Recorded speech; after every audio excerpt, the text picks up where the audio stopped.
чтобы дети не взяли оружие и не чинили зла и не совершали различных террористов, а были религиозно подготовлены, чтобы они знали основу своего вероучения, а вероучение наше учит, чтобы мы ценили Божий дар, дар Всевышнего Аллаха, жизнь человека, и не проливали кровь, не убивали безвинных граждан, не совершали зла по отношению к своему соседу, к своему брату, к своему односельчанину, к своему народу. Народ видит, как президент улучшает и экономическое положение республики, и поднимает политический авторитет республики не только в России, но и в мировом масштабе.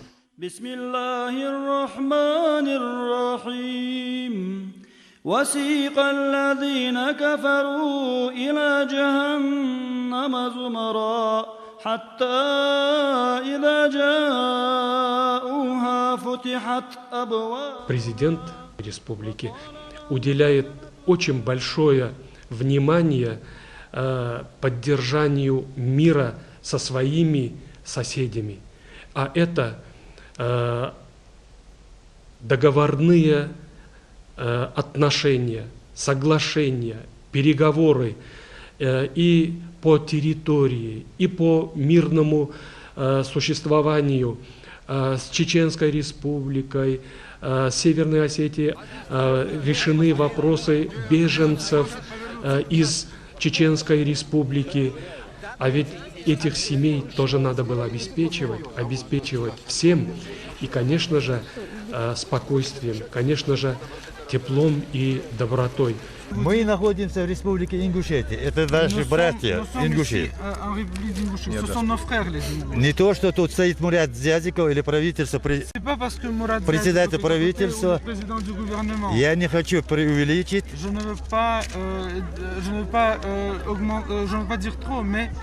А конкретно хочу сказать вам, что тут есть. Мы, беженцы из Чечни, очень благодарны Мурату Зязикову, правительству Республики Ингушетия, за то, что эти люди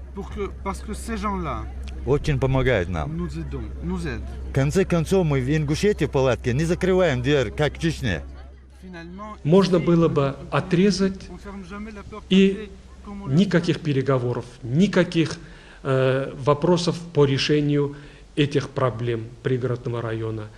А человек должен находить силы, чтобы продолжить переговоры во имя своего народа, во имя спокойствия и мира на Северном Кавказе. Для этого необходим диалог, необходимы переговоры, а это делать умеет президент Зязиков. И вот сегодня мы видим, как сегодня духовно возрождается, экономически возрождается, политически возрождается ваша молодая республика.